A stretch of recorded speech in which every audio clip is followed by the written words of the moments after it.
Mahal, tandaan mo lahat ng sasabihin ko. Naniniwala ako na tunay ang pag-ibig mo. Huwag lang pansinin ang nasa paligid mo. Hello mga ka-idol! So ngayon, meron na naman ulit akong ituturo sa inyong napakagandang kanta, no? Medyo old song nga lang siya, pero napakadali lang naman niyang tugtugin, no? So yung kanta pala na ituturo ko sa inyo ay yung Sigaw ng Puso by Father and Son. So napaka-basic lang nito mga ka-idol at sigurado akong kayang-kaya nyo to kahit mga beginners, no?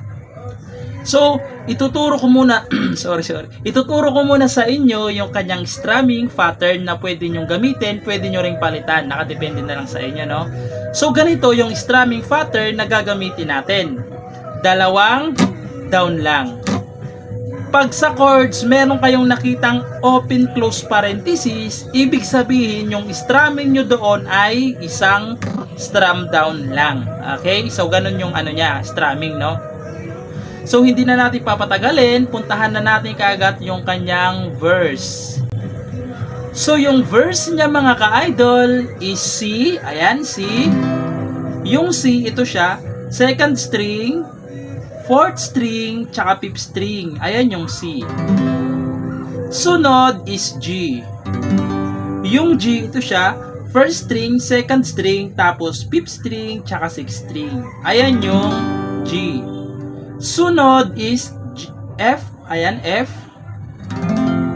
Yung F, ibabar nyo lang siya dyan sa first fret.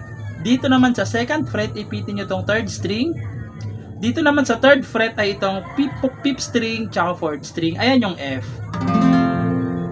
Sunod, babalik kayo ng G.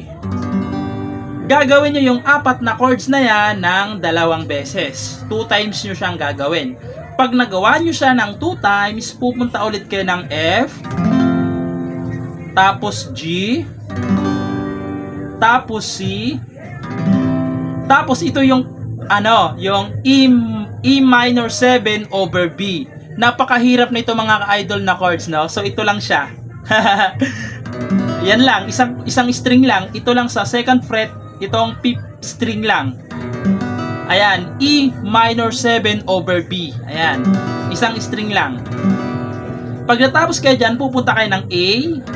Ayan, yung A, dito siya sa second fret, ipitin nyo tong second string, third string, tsaka fourth string. Ayan, A. Sunod is pupunta kayo ng D minor. Ayan yung D minor, ito siya. First string, third string, tsaka second string. Ayan, D minor. Tapos, babalik kayo ng G, tapos C, tapos G ulit. Okay?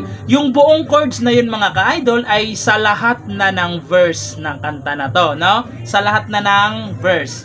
So, kakantahan natin para mas maliwanagan kayo kung paano siya tugtugin, no? So, ganito siya.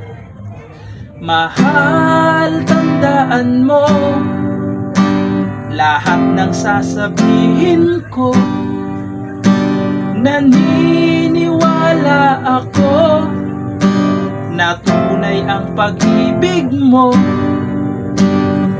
Huwag lang pansinin ang nasa paligid mo. Isipin mo ika'y minamahal ko. Tapos, papasok doon yung second verse. Okay? Same lang naman yung chords niya. So, hindi ko nakakantahan yung second verse. Baka maka-copyright tayo, no?